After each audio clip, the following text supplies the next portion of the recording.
Kekuasaan. Maka hari ini sebenarnya kita tidak sedang berharap pada KPK, tapi kita sedang menyampaikan kepada rakyat bahwa kita akan terus mengawal kejahatan keluarga Joko Widodo.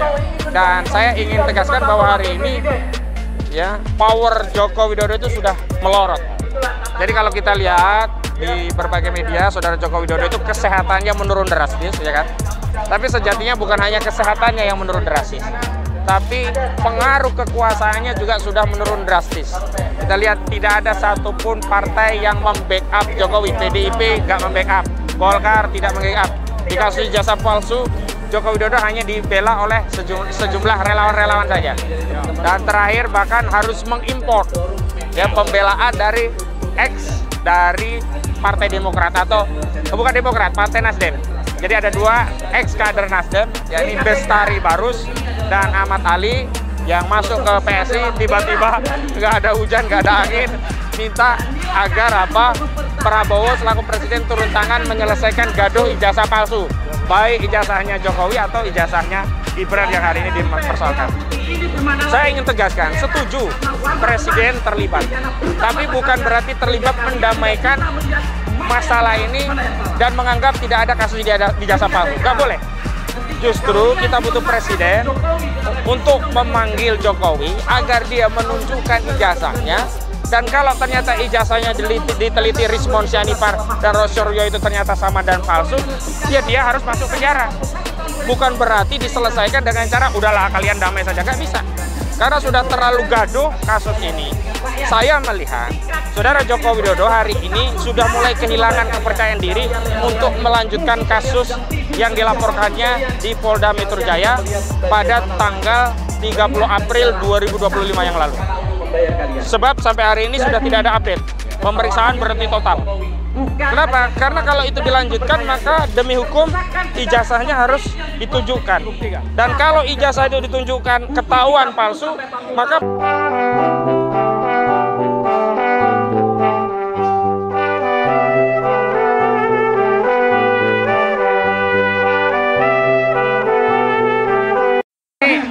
milik Firdaus Oiwobo, tapi bukan bintang tempelannya. Yang sudah melecehkan atau menilai. Bismillahirrahmanirrahim. Assalamualaikum warahmatullahi wabarakatuh. Alhamdulillah hari ini saya bersama para pejuang. Ada Pak Tamrin, Pak semuanya ini pejuang-pejuang Jawara. Dan hari ini kita hadir di depan gedung KPK dalam rangka komitmen ya untuk terus memperjuangkan hak-hak rakyat dalam rangka memberantas korupsi, terutama korupsi dari keluarga Joko Widodo dan The Gang ya, dengan seluruh kroni-kroninya. Kita tahu bahwa saudara Joko Widodo telah berkuasa 2 periode atau 10 tahun. Dan dalam periode 10 tahun itu banyak sekali kejahatan-kejahatan yang sebenarnya kasat mata. Namun karena saudara Joko Widodo masih memegang tampuk kekuasaan sebagai kepala negara sekaligus kepala pemerintahan, masih bisa mengendalikan seluruh aparat penegak hukum, maka terlepas banyak kejahatan-kejahatan, dugaan kasus korupsi yang terjadi di era Joko Widodo, baik yang dilakukan oleh lingkaran-lingkaran dekat saudara Joko Widodo dan keluarganya, maupun yang dilakukan oleh kroni-kroninya, baik politisi, relawan, dan seterusnya, itu nyaris tidak tersentuh hukum. Tapi alhamdulillah, di era setara Joko Widodo tidak lagi berkuasa, pelan-pelan satu persatu kejahatan-kejahatan terungkap. Di antaranya misalnya salah satu pendukung dari Joko Widodo yang menamakan dirinya sebagai Solidaritas Merah Putih, ketua umumnya, yakni Sylvester Matutina, hari ini tidak lagi berani menampakkan hidungnya karena memang ternyata dia sudah divonis inkrah 1,5 tahun. Hari ini mereka masih berusaha mencari dalih untuk menghindari eksekusi. Tapi saya yakin pada akhirnya Sylvester pun akan masuk di bui begitu. Dan kita tahu juga pendukung-pendukung Joko Widodo yang selama ini sering mengintimidasi para pejuang yang ingin menegakkan keadilan kebenaran ini ternyata ketahuan bermasalah. Dan khusus untuk keluarga Joko Widodo, kita sudah sampaikan ya, banyak tadi dalam orasi dari tokoh-tokoh yang hadir, kejahatan-kejahatan Saudara Joko Widodo. Kita tahu ada kasus Kanjuruhan, ya, KM50, kemudian dulu KPPS 800 yang meninggal, itu terjadi di era Joko Widodo, termasuk 6.000 mobil SMK. Kebohongan-kebohongan ini kan begitu banyak. Korupsi, apalagi kalau kita tahu sudah ada laporan-laporan yang masuk ke KPK, misalkan laporan terhadap Kaisang, laporan terhadap Gibran, itu tidak diproses. Kenapa? Karena kita tahu masalahnya bukan tidak ada bukti atau bukan karena tidak ada kejahatan, tetapi ada perlindungan kekuasaan. Maka hari ini sebenarnya kita tidak sedang berharap pada KPK, tapi kita sedang menyampaikan kepada rakyat bahwa kita akan terus mengawal kejahatan keluarga Joko Widodo. Dan saya ingin tegaskan bahwa hari ini ya, power Joko Widodo itu sudah melorot. Jadi kalau kita lihat di berbagai media, Saudara Joko Widodo itu kesehatannya menurun drastis, ya kan? Tapi sejatinya bukan hanya kesehatannya yang menurun drastis, tapi pengaruh kekuasaannya juga sudah menurun drastis. Kita lihat tidak ada satupun partai yang membackup Jokowi. PDIP nggak membackup, Golkar tidak membackup. Di kasus jasa palsu, Joko Widodo hanya dibela oleh sejumlah relawan-relawan saja. Dan terakhir bahkan harus mengimpor ya pembelaan dari dari Partai Demokrat atau bukan Demokrat, Partai Nasdem. Jadi ada dua kader Nasdem, yakni Bestari Barus dan Ahmad Ali, yang masuk ke PSI tiba-tiba nggak ada hujan, nggak ada angin, minta agar Prabowo selaku presiden turun tangan menyelesaikan gaduh ijazah palsu, baik ijazahnya Jokowi atau ijazahnya Gibran yang hari ini dipersoalkan.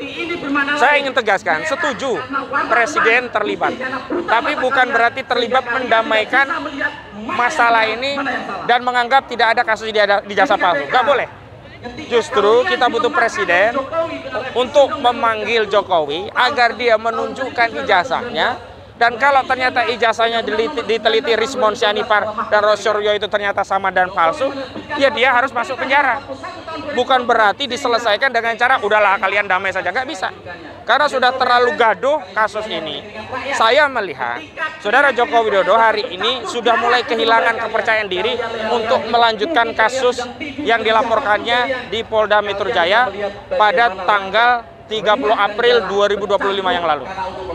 Sebab sampai hari ini sudah tidak ada update. Pemeriksaan berhenti total. Kenapa? Karena kalau itu dilanjutkan maka demi hukum ijazahnya harus ditunjukkan. Dan kalau ijazah itu ditunjukkan ketahuan palsu, maka perkaranya berbalik. Ya, bukan Rismon Suryo yang salah, berarti dia yang salah. Karena itu saya menduga dia sedang berusaha keras untuk keluar dari kemulut ijazah palsu ini dengan mencari narasi dan sandaran legitimasi untuk mencabut perkara. Karena kalau langsung cabut kan malu dia. Masa dia lapor cabut? Berarti takut dong. Nah, hari ini dia sedang berusaha mencari legitimasi untuk keluar dari kasus ijazah palsu ini. Jadi saya kira seluruh rakyat jangan merasa lemah, apalagi kok putus asa dari dulu kok nggak ada hasil. Tidak. Hari ini alhamdulillah seluruh perjuangan untuk mengkritisi Saudara Jokowi makin bertambah. Orang-orangnya juga muncul makin banyak. Sementara kalau kita lihat di media, pembela ijazah palsu yang nongol kan itu saja, ya kan? Saudara Sylvester Matutina sekarang nggak berani lagi nongol di TV. Udah berkurang satu. Resman Nasution kena juga 1,5 tahun. Dia kabur. Ya, dia yang sombong minta orang-orang agar hadapi seperti Rasman, ternyata dia sendiri kabur begitu ya. Dan alhamdulillah orang-orang yang terus menyuarakan masalah kejahatan Jokowi makin bertambah. Dan hari ini jenderal-jenderal purnawirawan baik dari kalangan TNI dan polisi ikut hadir membersamai. Dan ini mengkonfirmasi bahwa yang menuntut agar Jokowi diadili dengan berbagai kejahatannya bukan hanya unsur civil society tetapi juga militer. Dan kita tahu sudah ada 8 tuntutan yang salah satunya dulu ya Forum Purnawirawan Prajurit Indonesia yang menuntut agar dimajulkan Gibran. Dan sekarang juga sudah ada tuntutan dari masyarakat civil society melalui temuan yang menyatakan bahwa Gibran itu tidak memiliki ijazah SMA atau yang sederajat. Jadi kalau kita perhatikan di ketentuan pasal 169 huruf R Undang-Undang Nomor 7 Tahun 2017 tentang pemilu, bahwa presiden dan wakil presiden itu kalau mau jadi calon capres atau cawapres itu harus memenuhi sejumlah syarat. Ada A, B, C, D, E, F, G sampai R. Nah, yang R yang ke-18 itu syaratnya adalah berpendidikan paling tidak SMA, SMK, MA, MAK. MAK itu Madrasah Aliyah Kejuruan atau sekolah yang sederajat. Nah, sekolah yang sederajat itu gampangnya kalau di kita pakai C. Nah, tapi ternyata Gibran tidak punya ijazah SMA. Gibran tidak punya ijazah SMK. Gibran tidak punya ijazah Madrasah Aliyah Kejuruan. Gibran juga tidak punya ijazah Madrasah Aliyah. Gibran bahkan Gibran itu tidak punya ijazah paket C. Sehingga tidak memenuhi syarat. Nah, seseorang yang tidak memenuhi syarat, maka menurut ketentuan pasal 7A Undang-Undang Dasar 1945 itu dapat dimakzulkan. Karena Majelis Permusyawaratan Rakyat atas usulan Dewan Perwakilan Rakyat dapat memberhentikan presiden dan atau wakil presiden dalam masa jabatannya apabila terbukti melakukan pelanggaran hukum seperti pengkhianatan pada negara, korupsi, penyuapan atau kejahatan berat lainnya, terbukti melakukan perbuatan tercela atau tidak lagi memenuhi syarat. Artinya apa? Kita juga jangan mau ditipu bahwa kalau mau memakzulkan harus dua-duanya. Mau maju memang satu paket, mau diturunkan cukup satu. Bisa satu, bisa dua-duanya, bisa presiden saja, bisa wapres saja, bisa presiden dan wakil presiden. Karena bunyinya adalah presiden dan atau wakil presiden. Artinya bisa alternatif salah satu, bisa kumulatif dua-duanya.